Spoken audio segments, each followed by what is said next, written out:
Gaur, fruta dendan.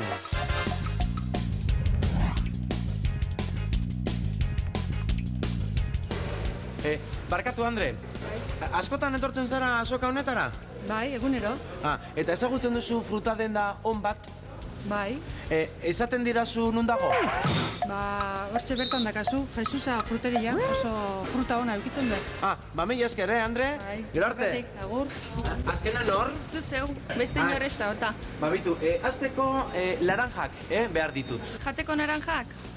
Bai, noski, jateko, naranjak, jateko, zertarako bestela. Zumoako adibidez. Bueno, bitu, bai, barduan, sukoa eta jateko biak, bietatik pixkat. Kilokada bat bakoitzetik.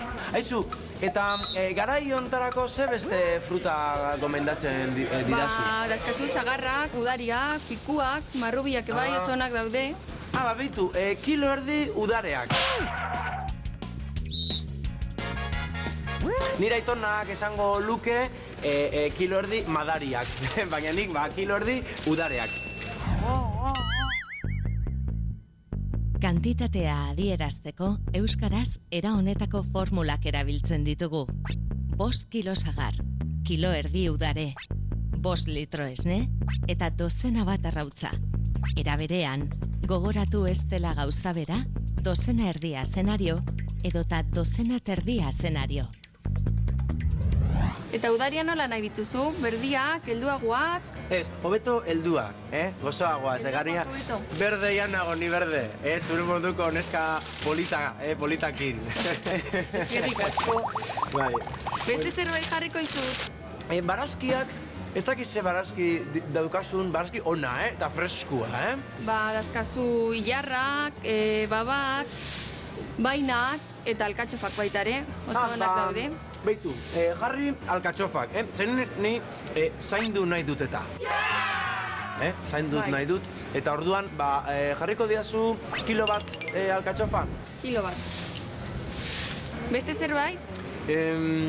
Igual patatak, bueno ez, patatek asko gizentzen dute eta. Azalpenak, esplikazioak emateko besteak beste, euskaraz eta eranzten diogu aditz laguntzaileari. Sagarrak erosiko ditut, konpota prestatu nahi dut eta. Dozena erdi azenario eta dozena terdi porru. Baina, kontuz, ez dozena erdi porru, dozena eta erdi porru, 18, Eta baratxurio tipula pixkat, gusto pixkat emateko? Ez, keba.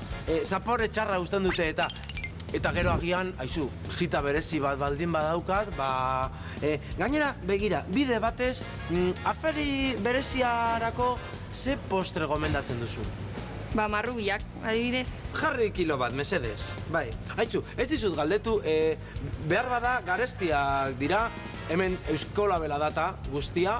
Ez dira oso garestiak, 2,85 € kiloa. Oso ondo, bale, orduan bai. Bueno, eta guztira, zenbat zor dizut? Blasen 13 €. 13. Suposatzen dut, besa barne, ez? Besa, barruan.